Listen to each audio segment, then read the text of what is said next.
तो आज हम बात करेंगे एक ऐसे एनिमे के बारे में जिससे इंस्पिरेशन लेकर इंसेप्शन बनी है, one of the greatest movie, जिसके अंदर काफी कॉम्प्लेक्स सपने के अंदर सपने वाला कॉन्सेप्ट दिखाया गया है। अब सोचो अगर इस एनिमे ने उस मूवी को इंस्पायर किया है तो वो कितनी कॉम्प्लेक्स होगी। सो इसमें सपने के अंदर सपने वाला कॉन्सेप्ट नहीं है, बल्कि उससे भी ज्यादा कॉम्प्लेक्स चीज है कि अगर रियलिटी में सपना मिक्स हो जाए तो वो कितना ज्यादा खौफनाक हो सकता है, ये दिखाया गया है। क्योंकि क्या है ना, फिर हमें रियलिटी और ड्रीम्स के बीच में फर्क ही नहीं पता चलेगा और इसीलिए फिर हम कंफ्यूज भी होंगे कि साला रियलिटी क्या और ड्रीम क्या है। And it is actually very terrifying. After watching this movie you will realize. And again, it is made by one of my favorite director, Satoshi Kon, जिन्होंने परफेक्ट ब्लू, पैरानोया एजेंट और कई सारे masterpieces बनाए हैं। And ऐसा भी कहा जाता था उन्हें कि he is the man who think ahead of his time. So चलो बिना वक्त गवाए सीधा स्टार्ट करते हैं इस कॉम्प्लेक्स थिंग को। साथी तो पेपरिका जो मूवी है ना, वो काफी कॉम्प्लेक्स है, ठीक है। पहली बार देखोगे तो तुम्हें पूरी नहीं समझ में आएगी, बट टेंशन मत लो, तुम मेरी वीडियो देख रहे हो तो मैं तुम्हें इसे काफी सिंपल वे में समझाने की कोशिश करूंगा, बस ध्यान से सुनना। सो जो पेपरिका की स्टोरी है वो जापान के फ्यूचर में टेक प्लेस करती है, जहां पर साइंटिस्ट ने एक मशीन बना ली थी जिसे वो किसी के भी ड्रीम के अंदर एंटर कर सकते हैं, और इस टूल का नाम था डीसी मिनी। अब ये डिवाइस एक्चुअली में ना साइकेट्रिक ट्रीटमेंट टूल की तरह बनाया गया था, ताकि डॉक्टर पेशेंट्स के अनकॉन्शियस माइंड को समझकर उनकी मदद कर सके। अब उन्हीं में से एक काफी सीरियस साइकेट्रिस्ट हमारी मेन कैरेक्टर डॉक्टर आत्सुको चीबा होती है, जो कि एक्चुअली में चुपके से डीसी मिनी का यूज करके ड्रीम वर्ल्ड में जाती थी उन पेशेंट्स की मदद करने, या फिर उनके जो नाइटमेयर्स हैं उन्हें ओवरकम करने के लिए, या फिर समझने के लिए कि ये क्या सोच रहे हैं एक्चुअली में। बट हाँ, एक और बात, जब भी आत्सुको ड्रीम वर्ल्ड में जाती थी ना, तब उसकी अपीयरेंस ना बिल्कुल चेंज हो जाती थी, उसकी शक्ल वगैरह एकदम बदल जाती थी, यहाँ तक कि उसकी पर्सनैलिटी भी उससे बिल्कुल अपोजिट हो जाती थी, एकदम एक्सप्रेसिव और एक्सट्रोवर्ट। अब ऐसा सिर्फ आत्सुको के साथ ही होता था, और ऐसा क्यों होता था वो तुम्हें आगे पता चलेगा। अब प्रॉब्लम पता है कब चालू होती है, जब डीसी मिनी चोरी हो जाता है। और जो चोर था ना, वो डीसी मिनी को सिर्फ चुराता नहीं है, बल्कि वो दूसरे के ड्रीम्स में बिना परमिशन घुसे भी जा रहा था। लेकिन सिर्फ यही नहीं हो रहा था कि तुम किसी के सपने के अंदर जा सकते हो,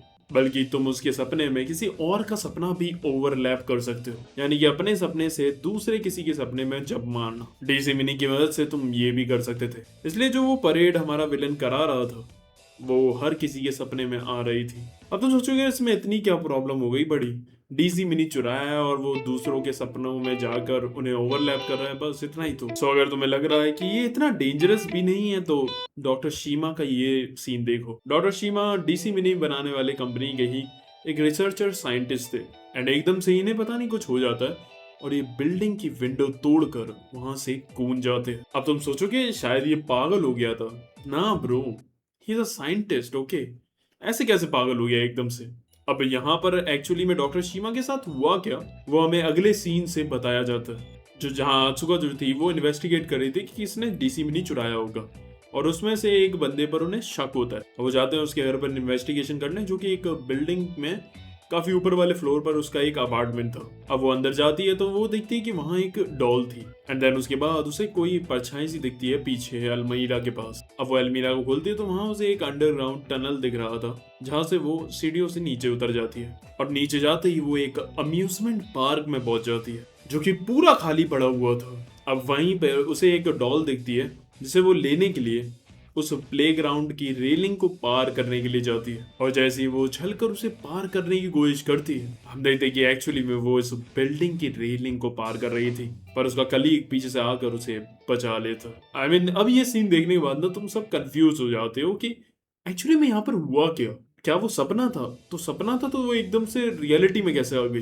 that is the main confusion that makes paprika masterpiece. अब क्योंकि क्या है कि आत्सुको डीसी मिनी को पहले भी यूज कर चुकी है, इसलिए जो विलन था उसने उसके अनकॉन्शियस माइंड को कैप्चर करके उसको ड्रीम में डाल दिया। सिंपल शब्दों में समझाऊं तो जब वो बिल्डिंग में आई थी तब वो रियलिटी में ही थी, लेकिन उस डॉल की मदद से उसने उसे बेट बनाया, और जब उसने एल्मीरास में देखा और वो अंडरग्राउंड टनल को पार करा, तो एक्चुअली में वो टनल जो था, वो पैसेज था, वो उसे रियलिटी से ड्रीम में ले गया, जिसका उसे पता भी नहीं चला कि कब वो रियलिटी से ड्रीम में पहुंच गए। एंड दैट इज स्कैरी, क्योंकि तुम्हें पता ही नहीं चलता कि कब तुम ड्रीम में आ गए। अब क्या था कि एक्चुअली में उसकी बॉडी उसी रूम के अंदर थी, बट उसका अनकॉन्शियस माइंड ड्रीम कर रहा था। अब विलन ने क्या करा, उसे वहां प्लेग्राउंड की रेलिंग तक पहुंचाया, लेकिन असल में उसकी बॉडी वहां बिल्डिंग की रेलिंग पर थी। सो देख रहे हो कितनी खतरनाक चीज है, क्योंकि वो विलन किसी भी बंदे को मार सकता है और सबको तो ऐसा ही लगेगा कि इसने तो अपने आप को ही मारा है। और यही हुआ था डॉक्टर शीमा के साथ। जब वो कूदा था ना उस बिल्डिंग से, तो उसे वहां बिल्डिंग की खिड़की की जगह कुछ और ही दिख रहा था। अब यहाँ पर तुम देख ही सकते हो कि ये सीन बिल्कुल सिमिलर है इंसेप्शन के सीन से। तुम देख सकते हो कि यहाँ से वो इंस्पायर्ड हुआ है, क्योंकि वहां पर भी जो उसकी बीवी थी वो बिल्डिंग से कूद जाती है, क्योंकि उसे ऐसा लग रहा था कि वो अभी भी ड्रीम में है, क्योंकि उसने ड्रीम में वो रियलिटी जैसी दुनिया इतनी ज्यादा जी ली थी कि उसे समझ ही नहीं आ रहा था, कि उसे रियलाइज ही नहीं हो रहा था कि ये रियलिटी है। और उसने सोचा मे बी वो मरने के बाद यहाँ से बाहर आ जाएगी रियलिटी में। सो अब तुम्हें दिख रहा है ये कितनी खौफनाक चीज है। तुम पता ही नहीं रहेगा कि साला कब ड्रीम है और कब रियलिटी। वो तो अच्छा हुआ इंसेप्शन में आखिरकार उनके पास एक लट्टू तो था, जिसे घुमाकर वो ये तो पता से लगा सकते थे कि वो ड्रीम में या रियलिटी में। यहाँ तो वो लट्टू भी नहीं है। अब ये तो बात हुई ड्रीम और रियलिटी की। अब हम बात करते हैं जो हमारे कैरेक्टर्स हैं वो कैसे कैसे अपनी लाइफ में स्ट्रगल्स कर रहे थे, जिसका इफेक्ट उनके ड्रीम में भी दिख रहा था। पहले तो हमारा कैरेक्टर है कोनाकावा।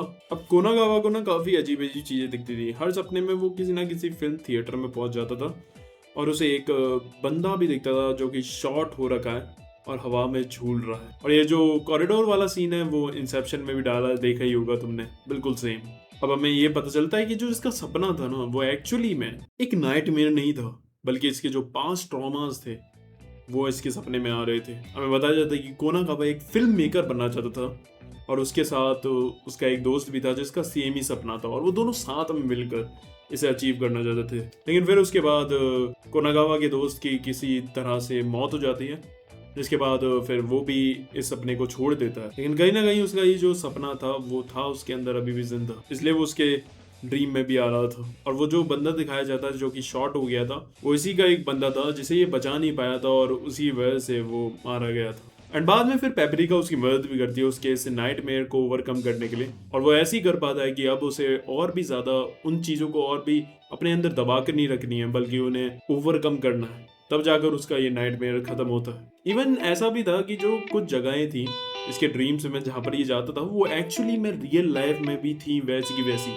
और ये जो चीज थी वो हम व्यूअर्स और उन कैरेक्टर्स दोनों को ही कंफ्यूज करके रख देते थे कि अभी ये सपना चल रहा है या फिर रियलिटी, क्योंकि सपना became reality when it will look like reality.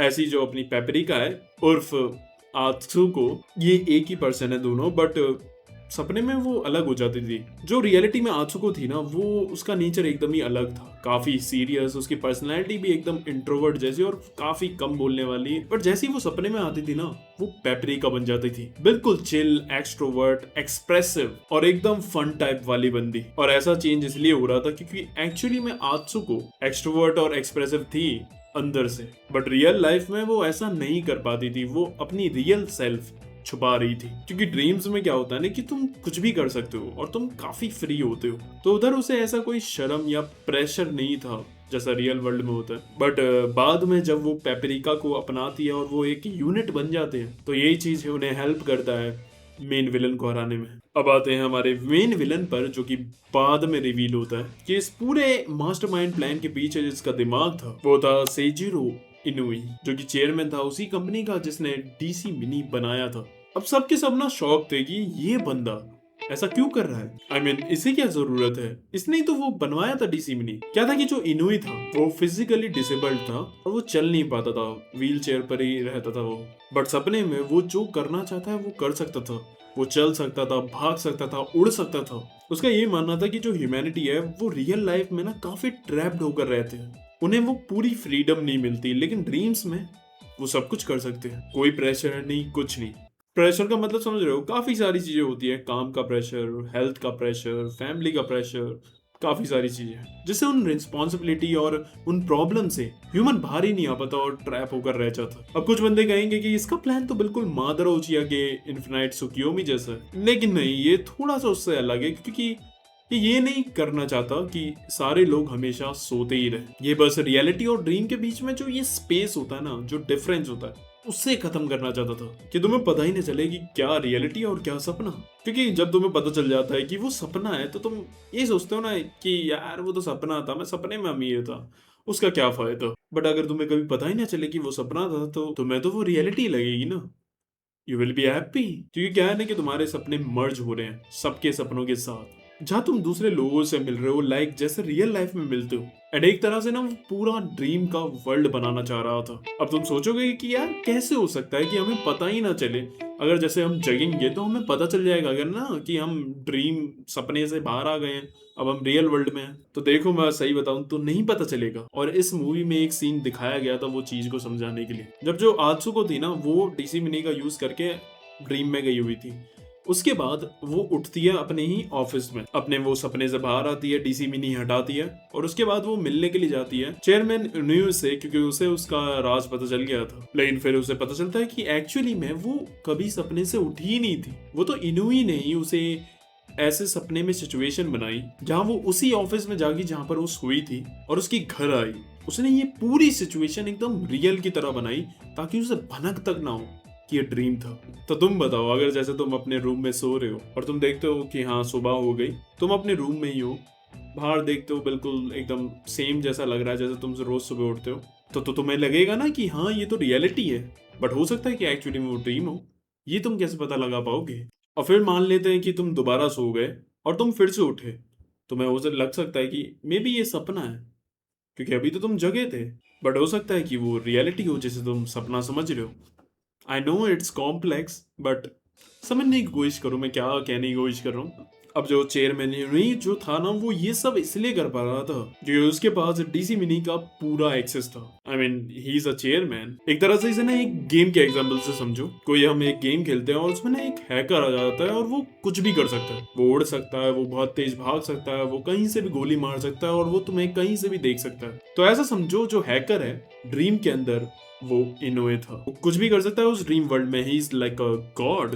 And फिर होती है फाइनल बैटल। अब उसे हराने के लिए जो आत्सुको और पेपरिका थे वो एक हो जाते। होल्ड ऑन, अब तुम लोग बोलेगे कि एक मिनट, वो बंदा गॉड है भाई ड्रीम वर्ल्ड का, वो कुछ भी कर सकता है, तो साला इसे उन्होंने हरा कैसे दिया। हाँ उस पर पूरे ड्रीम वर्ल्ड का कंट्रोल था, आत्सुको और पेपरिका के ड्रीम्स का भी कंट्रोल था। लेकिन क्या था कि उसने ना एक बड़ी सी जाइगेंटिक फॉर्म बना ली थी ताकि वो पेपरिका और आत्सुको दोनों को ही एब्जॉर्ब कर सके, क्योंकि उसे पता था कि उनसे उसे खतरा हो सकता है। और उन्हें एब्जॉर्ब करने के चक्कर में जो पेपरिका और आत्सुको थी ना वो हो जाती है मर्ज। अब क्या था कि उसपे उन दोनों के इंडिविजुअल ड्रीम्स और बॉडी का कंट्रोल था। लेकिन जब पेपरिका और आत्सुको दोनों एक हो गए तो वो एक डिफरेंट कैरेक्टर बन गए जिसका कंट्रोल उसके पास नहीं था, जिसके बाद अब उनके पास एक्सेस आता है उस ड्रीम वर्ल्ड का और वो भी फिर वहां पर कुछ भी कर सकते थे। दूसरी चीज ये भी थी कि वो काफी ओवर कॉन्फिडेंट और एरोगेंट हो गया था। तभी तो ऐसा वो जाइगेंटिक फॉर्म बनाकर वो अपनी पावर दिखाना चाह रहा था। इसकी जरूरत नहीं थी, लेकिन जस्ट टू शो ऑफ कि वो कुछ भी कर सकता है। अब क्या होता है कि उसका इतना ज्यादा फोकस था इस जाइगेंटिक फॉर्म पर कि जो उसका पूरा कंट्रोल था उस ड्रीम वर्ल्ड पर, उससे उसका फोकस लूज हो जाता है और वो ड्रीम वर्ल्ड अनस्टेबल हो जाते हैं। और इसी का फायदा उठाकर फिर जो पेपरिका थी वो उसे हरा देते हैं। बाकी हम देखें ना तो आत्सुको और पेपरिका ने उसे डायरेक्टली नहीं हराया क्योंकि उन्हें पता था कि वो उसे हरा ही नहीं सकते हैं, ही इज वेरी पावरफुल। इसलिए उन्होंने एक लूप होल ढूंढा उसे हराने का। इसे भी एकदम गेम की तरह ही समझो। कोई हैकर है वो सब कुछ कर सकता है, लेकिन वो इतना ज्यादा ओवर कॉन्फिडेंट और एरोगेंट हो जाता है कि वो एक प्लेयर के पीछे ही लगा रहता है और पूरे गेम से फोकस हटा देता है। इतने में दूसरे प्लेयर उसे पेल देते हैं। या फिर दूसरी चीजें भी हो सकती है कि वो ज्यादा हैक का यूज कर रहा था तो इससे उसका जो उसने हैक लगाया था सर्वर पर वो अनस्टेबल हो जाए। अब लास्ट में हम इसे ना थोड़ा सा समराइज करते हैं क्योंकि ये काफी कॉम्प्लिकेटेड एनिमे है। सो पेपरिका का जो मेन प्लॉट है ना वो एक ही क्वेश्चन करता है, what happens when humans can no longer feel the difference between reality and dream. अब डीसी मिनी वो चीज पॉसिबल भी कर देता है, लेकिन जब ऐसा होता है तब उन्हें पता चलता है कि साला subconsciousness is far more complicated than scientist realize. And सही में ऐसा डिवाइस होना ही नहीं चाहिए, दे विल डिस्ट्रॉय एनीथिंग। बाकी देखो मैंने इस एनिमे पर ना इतनी छोटी वीडियो इसलिए बनाई क्योंकि जितना मुझे समझ में आया पेपरिका के बारे में मैं उतने उतने पॉइंट तुम्हें बताना चाहता था। क्योंकि भाई एक ऐसा एनिमे है जिस पर तुम 10 घंटे भी नॉन स्टॉप बात कर सकते हो। इसमें इतनी सारी चीजें हैं, सीन्स हैं, references हैं, influence हैं, and that's why I said Satoshi Kon is my favorite because I don't think he is human, मतलब कैसे कोई बंदा ऐसे कॉन्सेप्ट सोच सकता है। बट हाँ, मेरा जो मेन मकसद था वो इसके प्लॉट के ऊपर बात करना, ड्रीम और रियलिटी। बाकी पूरी मूवी मैंने सीन बाय सीन इसलिए भी एक्सप्लेन नहीं करी क्योंकि फायदा नहीं है, इसे देखकर ही मजा आएगा। ये एक ऐसी चीज है जो तुम्हें समझने से ज्यादा ना फील करनी होगी, क्योंकि फील करने के बाद ही तुम्हें वो चीज समझ में आएगी। And that's what Christopher Nolan also said, if you don't understand my movie that's okay, don't understand, just feel it. I'd say don't try to understand it, just feel it. तो जिसने भी एनिमे नहीं देखा है ना, एक बार देखना जरूर जाकर ये मास्टरपीस। बाकी कमेंट करके बताना अपने थॉट्स इस मूवी के बारे में, और कैसी लगी है वीडियो। अगर अच्छी लगी तो लाइक मारो, शेयर करो और सब्सक्राइब भी करो यार, जल्दी 4 लाख करो। बाकी ऐसी और कॉम्प्लेक्स एनिमेस पर वीडियोस देखनी है तो इधर क्लिक मारो बिना सोचे समझे। आज के लिए बस करते हैं, आरिगातो।